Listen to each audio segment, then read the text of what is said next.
mama ko ababi about second trade model so YMS and then so no share with my so minim say questions are ni padodo na o bi so mo ho pa na say MTN Vodafone L30 go IEC e band ya to sikai nti omu e na omu chebi ma e bi say website a ko ti say Google you share videos on YouTube nti so omu chase come on YouTube for any video me be can say e am pass MTN for chase come Google YouTube for next website I will talk credit I have ko and I say omu chase come obia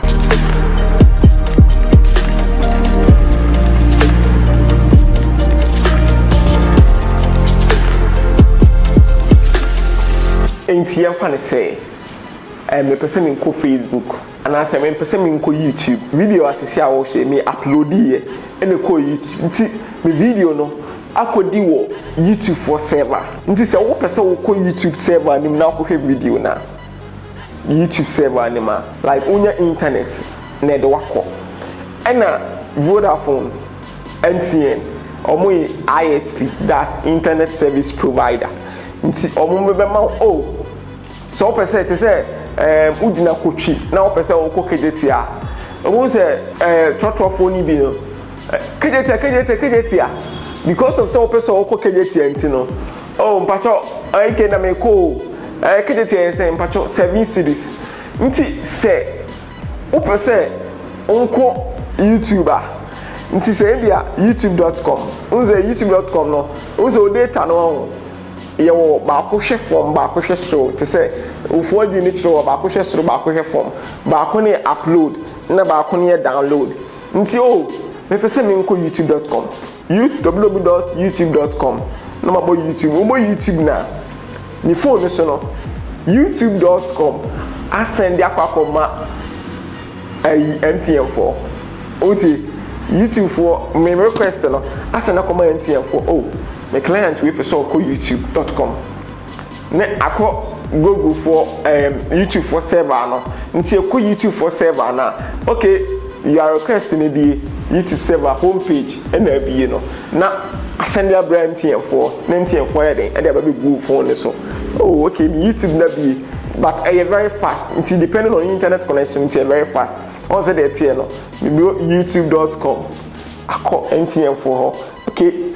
ne aba nti server na fe video na ide akoyi ade aba na ide abra o phone so nti say kwa is uploading so we send the request in send is uploading or uploading request at the call nti request na ba MTN for the request na ma na wie no obon say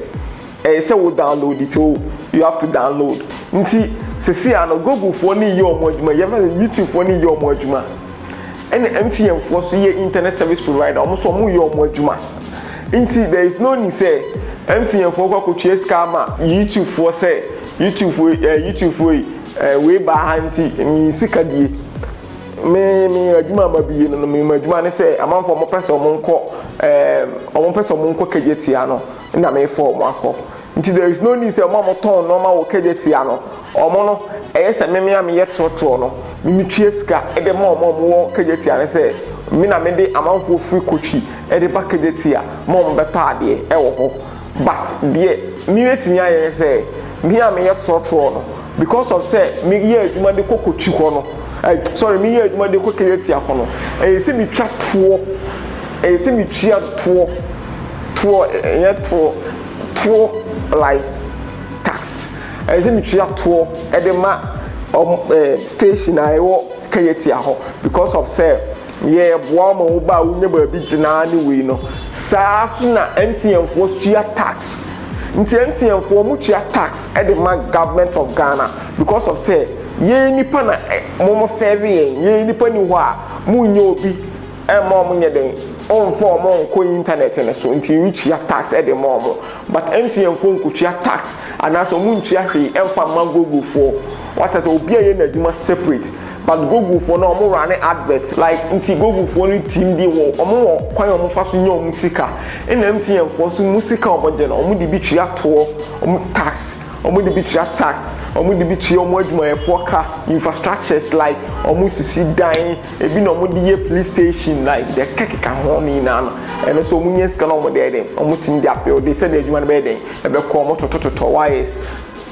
like omo upgrade omo system no say the internet ne be faster ma obo so ana e den e ko sa fiber cable like fiber cable omo lay down like ska what as if ntino eno bi no mutimi eden omutimi bi nya ska omutimi ye yes ano man ba omuntwe ska ma eden e ma gogo obi e na dwuma separate we just pass the video we beba clear understanding omo wetimi ati ase yie follow tech in tree e o Facebook YouTube ya subscribe channel the videos be brow the videos are who here o Ghana ha bia o ya de bia unim ade na wo ye